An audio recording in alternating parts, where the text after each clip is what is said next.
Good morning, Southern California, AM 1220 KHTS. Joe's Fred Arnold. Lindy, I just, at the end of the last break, Yes. I forgot the name of our show, and I've only done it for 10 years.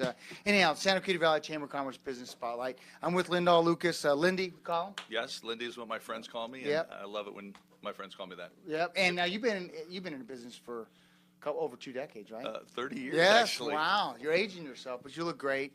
Thank you. Fellow athlete, works out a lot, but works hard in helping people on commercial. We're going to talk about two things when it comes to insurance: commercial lending, or commercial insurance. Yeah. Yeah, which is business insurance. Yeah. Let's talk about that because Okay.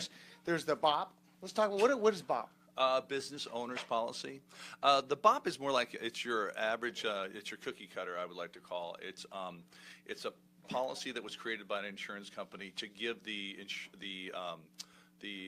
client the most coverage for the lowest price.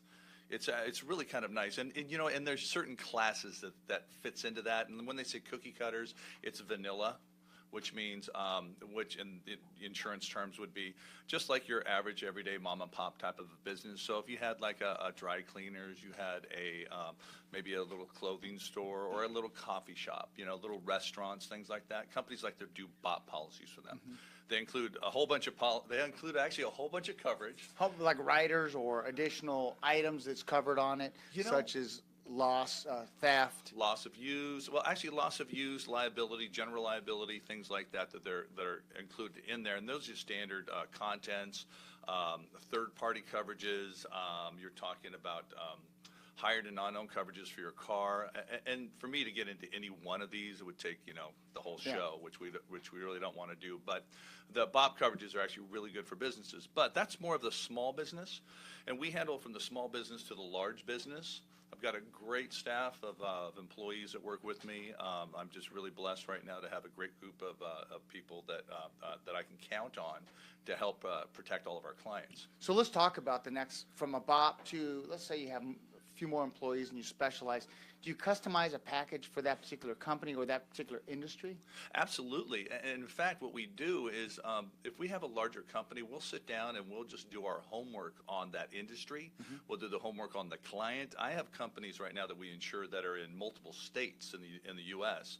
So not only that, you're going to have to coordinate what the laws and requirements are of each state, mm-hmm. plus workers' comp going into each state, and then the coverages that they might need, or to all of their vendors, because their vendors might need specific certificates, specific wording.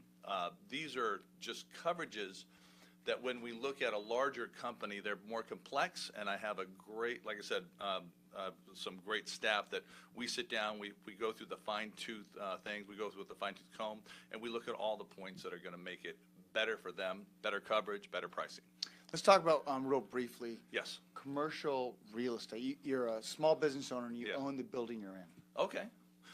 You know, in that type of a situation, if you own a building like a small little plaza, hypothetically, and we insure a lot of them, usually what they get is they get something called lesser's risk.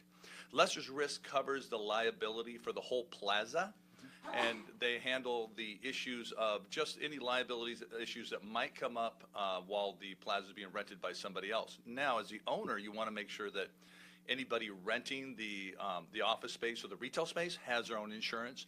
List you as the owner as additional insured, which is imperative. It's completely important, because ultimately, if there's a claim from one of your clients, you want to make sure that their insurance covers the loss and not yours as the owner, because then you as an owner would have a loss and then have to pay higher premiums. Yeah, and plus the deductible and everything goes along with that. Let's jump into being a retirement specialist. Yes. What's that mean?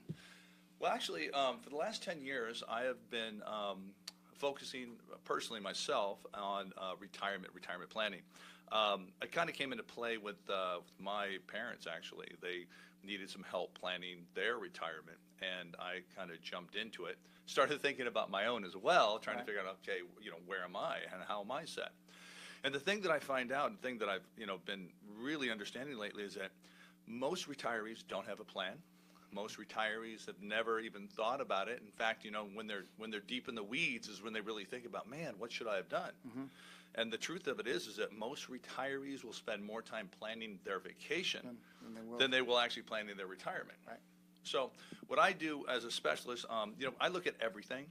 We look at all types of accounts, not just their assets, but I'm going to ask them questions like, where do you want to retire? How do you want to retire? Are there going to be, what are the things that you want to do in retirement? I'll look at Social Security, long-term care, life insurance. I'll create a pension income for them. Some people can create their own pensions if they don't have one, because today it's less than 20% of all businesses will actually provide you with a pension. Let me ask you something. I've always wondered this. Of the most of the retirees that come to you, Yeah. do they typically need as much money as they expect to or more? It's funny because the thing that I do find is that most people who think that they're in dire straits or not, that they don't have enough, they are pleasantly surprised that they actually have more than they thought they did. Mm-hmm. And when I show them how it would work for their retirement, they walk away actually really happy. More comfortable, because they look at the strategic side to it very holistically, if you will. Yeah. I put everything down on paper, so they're going to be able to see it, touch it, feel it. Absolutely. Yes. Those who want to reach out to you, how can they get you? You know what? Anybody can call the office, pretty much 9 to 6, Monday through Friday, and the office phone number is 661-255-6363, and just hit extension 3 for the retirement. For those on Facebook Live, one thing you might not know about Lindy, a decathlete, right? Yeah. Decathlete, what school? California Lutheran University. I was a national champion in the decathlon. Still hold the school record, and I just got the Hall of Fame induction about 7 years ago. Congratulations. My son's graduating from Cal this year. Oh, yeah. That's awesome. Yeah, so congratulations. A little tip you might not know. If not, you'll see him at the gym, see him around town supporting a lot of the charities. Lindy, thanks for coming in. Thank you very much for having me. Absolutely. Thank you. Absolutely. Hope you enjoyed this edition on Facebook Live and AM 1220 KHTS of the Santa Clarita Valley Chamber of Commerce Business Spotlight. I'm your host, Fred Arnold, on AM 1220 KHTS.